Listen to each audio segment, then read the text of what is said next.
प्रश्न है, जीवन में छोटी छोटी बातों से डर लगता रहता है तो निर्भय कैसे बने। ये प्रॉब्लम आपकी नहीं है, ये 10 में से 9 इंसानों की है जो ऐसे ही डरते रहते हैं बिना किसी बात के, बिना किसी वजह के।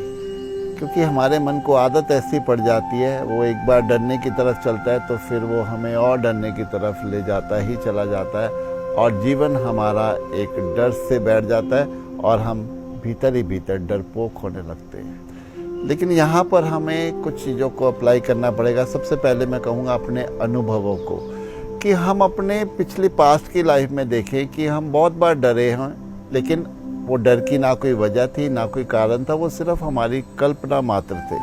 लेकिन वो डर तो हमारे जीवन में वो घटित हुआ नहीं, वो हमारा भीतर का डर था, बाहर तो कोई डर वैसे भी होता नहीं है। दूसरा, अब अगर हमें डरते हैं तो यहाँ हमें ज्ञान अप्लाई करना पड़ेगा कि इस संसार में ऐसा कुछ भी नहीं है जिससे डरा जा सके।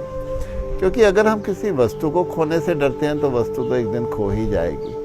अगर हम किसी व्यक्ति के मोह में हैं, जैसे अपनों के मोह में हम होते हैं और ये डर लगा रहता है कि वो हमारी ज़िंदगी से दूर ना चले जाए, ये तो प्रकृति का नियम है, विधि का विधान है कि कोई भी हमसे दूर कभी भी जा सकता है, हम किसी से दूर कभी भी जा सकते हैं, तो इसको तो रोका नहीं जा सकता।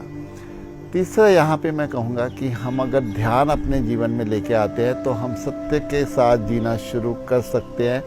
जैसे जैसे हम ध्यान की गहराइयों में उतरते चले जाते हैं तो ज्ञान भी ठहरने लगता है, फिर कोई डर नहीं होता, फिर कुछ भी इस संसार से मोह नहीं होता है, ना किसी व्यक्ति से ना किसी वस्तु से। और ईश्वर को जब हम अपने साथ लेके चलते हैं, अपने सारे डर उसको समर्पित कर सकते हैं। जब कर देते हैं तब भी हम हर डर से बाहर आ जाते हैं। ज़िंदगी सही मायने में हम तभी शुरू करते हैं अपने में जीना, जीवन तभी खिलना शुरू होता है जब हम किसी भी प्रकार के डर से बाहर आ जाते हैं।